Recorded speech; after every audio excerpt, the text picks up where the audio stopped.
Good morning बच्चों। आज मैं आपको पाठ 14 नीलकंठ जो उपवाचक है उससे पढ़ाने जा रही हूँ। ये नए शब्द हैं चिड़ीमार, अस्तु, इल्ली, सतबक, कम्बक, सुरखाब के पर लगना, केका। मैं पूरे नहीं लिखी हूँ, आप लोग इसको पूरे शब्द लिख लीजिएगा नए शब्द में, और शब्दार्थ में आप लोग 10 शब्दार्थ देख करके लिख लीजिएगा। मैंने पूरे नहीं लिखे हैं, जितना आया इसमें मैंने लिख दिया है। नए शब्द आप पूरे लिखेंगे और शब्दार्थ में 10 शब्दों के अर्थ लिखेंगे। अब इसमें प्रश्न दिया हुआ है, मोर मोरनी के नाम किस आधार पर रखे गए? तो नील गर्दन, यानी गर्दन, जब मोर की गर्दन कैसी होती है? नीले रंग की होती है। तो नीले रंग की गर्दन होने के कारण मोर का नाम क्या रखा गया? नीलकंठ। मोर का नाम क्या रखा गया? नीलकंठ। और उसकी छाया में, छाया के समान रहने के कारण, मतलब छाया में रहने के या साथ में रहने के कारण मोरनी का नामकरण भी, यानी मोर मोर की जो फीमेल है, स्त्रीलिंग जो है, स्त्री जो है वो मोरनी कहलाई, यानी उसकी छाया के समान रहने के कारण मोरनी का नामकरण हुआ। नाली के बड़े घर में पहुंचने पर मोर बच्चों का किस प्रकार स्वागत हुआ? लेखिका एक बार स्टेशन पर किसी को छोड़ने जाती है। आते समय वह एक दुकान पर इनको लेके आती है।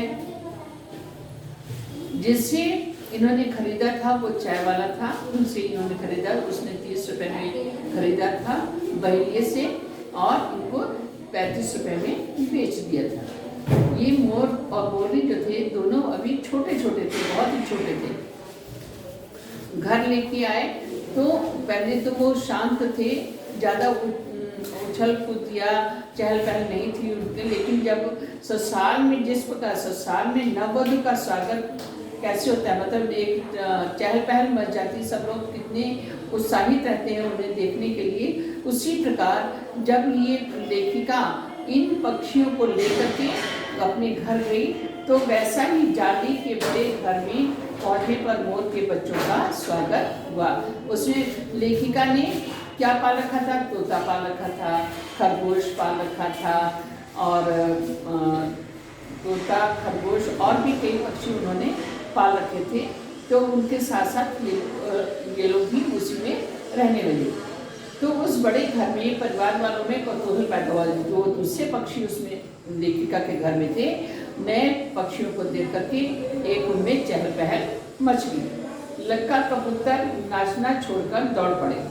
उन्होंने कबूतर भी पाल रखा था, तो अजनबी पक्षियों को देख करके कबूतर जो था वो उन पर लपका दौड़ा, पर उनके चारों ओर घूम घूम कर गुटुर की रागनी अलापने लगा।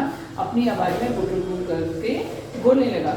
बड़े खरगोश सभ्य सभासदों के समान क्रम से बैठकर गंभीर भाव से उनका निरीक्षण करने लगे। तो लेखिका ने कबूतर के साथ साथ खरगोश भी पाल रखा था, तोता भी पाल रखा था। तो उन पक्षियों को देखा, खरगोश जो थे वो भी उनको गंभीर भाव से, बहुत ही सोच में पड़कर बड़ी गंभीरता से उन दोनों को देखने लगे। उनकी गोद में जैसे छोटे खरगोश उनके चारों ओर उछल कूद मचाने लगे।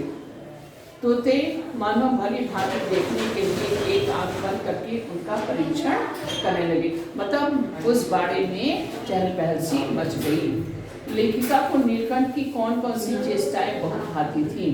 नीलकंठ की जीव जंतुओं का सेनापत्य और संरक्षण की चेष्टाएं, दंड विधान की चेष्टाएं, असाधारण प्रेम और ममता की चेष्टाएं, सांप के 2 खंडहर खरगोश के बच्चों को बचाने और उस बच्चे को रात भर उपचार करने की चेष्टाएं, लेखिका के और देशी विदेशी अतिथियों के सम्मुख नृत्य की चेष्टाएं आदि लेखिका को बहुत भाती थी। किसकी? नीलकंठ यानी मोर की।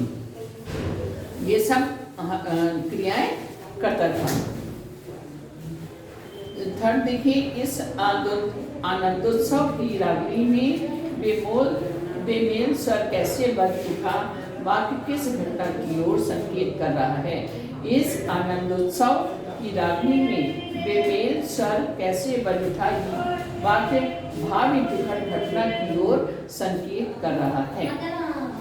बसंत ऋतु में नीलकंठ के लिए जाली घर में बंद रहना असहनीय क्यों हो जाता है?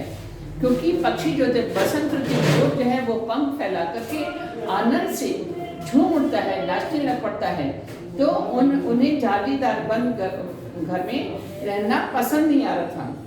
बसंत ऋतु सब प्रधान मानी जाती है, सब ऋतुओं का राजा माना जाता है बसंत ऋतु को। तो सब पक्षी बहुत ही खुश नजर आते हैं, बगीचों में हरियाली छा जाती है, पक्षियों में भी एक उत्साह दिखाई पड़ता है। तो वह चैत और बैसाख के महीने में आती है। बसंत ऋतु कब आती है? चैत और बैसाख के महीने में आती है। इसे ऋतुओं का राजा भी कहते हैं। इस ऋतु में जब आम के वृक्ष सुनहरी मंजरियों से लग जाते हैं, अशोक नए लाल पल्लवों से ढक जाता है, तब नीलकंठ के लिए जाली घर में बंद रहना ऐसे नहीं हो जाता है। नीलकंठ को बसंत ऋतु बहुत ही अधिक भाती है। 6 देखिए, जाली घर में रहने वाले सभी जीव एक दूसरे के मित्र बन गए थे, पर कुब्जा के साथ ऐसा संभव क्यों नहीं हो पाया? नाम के अनुरूप स्वभाव से भी कुब्जा ही प्रमाणित हो गई, उसकी बुद्धि भी टेढ़ी हो गई, वह ईर्ष्या, कलह और क्रूर स्वभाव वाली बन गई। नीलकंठ और राधा को साथ देखते ही वह मारने दौड़ती, चोट से मार मार कर उसने राधा की कलगी नोच डाली, पंख नोच डाले। नीलकंठ उससे दूर भागता और वह उसके साथ रहना चाहती थी।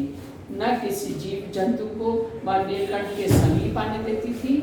इसलिए जाली घर में रहने वाले सभी जीव एक दूसरे के मित्र होते हुए भी कुछ के साथ ऐसा संभव नहीं हो पाया। नीलकंठ ने खरगोश के बच्चे को सांप से किस तरह बचाया? इस घटना के आधार पर नीलकंठ के स्वभाव की विशेषता है। मोर का सबसे बड़ा शत्रु कौन होता है? सांप। तो जब सांप निकलने के प्रयास से खरगोश के बच्चे का आधा पिछला शरीर मुंह में दबा रखा था सांप ने, शेष आधा बाहर था। उस समय नीलकंठ अपने झूले में सो रहा था। शिशु खरगोश की चींची का मन स्वर सुनकर वह पूंछ पंख समेट कर सर से एक झपट्टे से नीचे आ गया। उसे सांप के फन के पास पंजों से दबाया और चोट से इतने प्रहार किए कि वह अधमरा हो गया।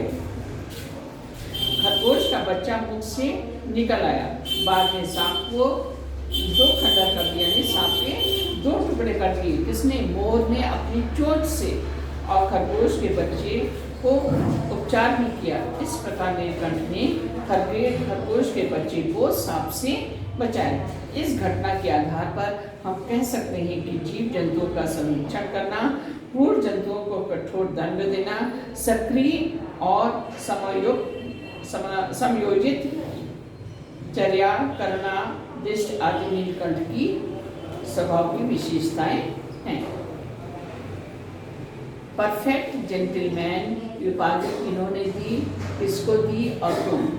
नीलकंठ रोज पंखों का सतरंगी मंडलाकार छाता तानकर नृत्य की भंगिमा में खड़ा हो जाता है। जैसे नृत्य करने के लिए, कथक नृत्य करने के लिए नर्तिका जो है वो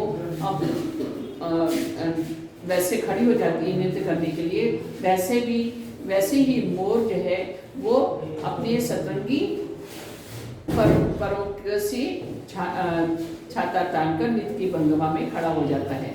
इस मुद्रा को देखकर लेखिका महादेवी वर्मा के घर आने वाली विदेशी महिलाएं अपने प्रति सम्मान पूर्वक समझकर विस्मयाभिभूति हो उठती हैं।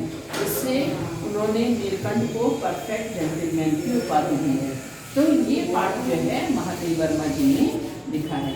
अब ये प्रश्न जो है आप जो दिए हुए हैं और इन प्रश्नों के उत्तर आपके इन प्रश्नों के उत्तर में से देख करके कर लीजिएगा। तो आप इसमें लेसन 14 में नए शब्दार्थ लिखने के बाद आप प्रश्न नंबर फर्स्ट, सेकंड, थर्ड और सिक्स। फर्स्ट, सेकंड, थर्ड और सिक्स, ये 4 प्रश्नों के उत्तर आपने लिखने हैं। धन्यवाद।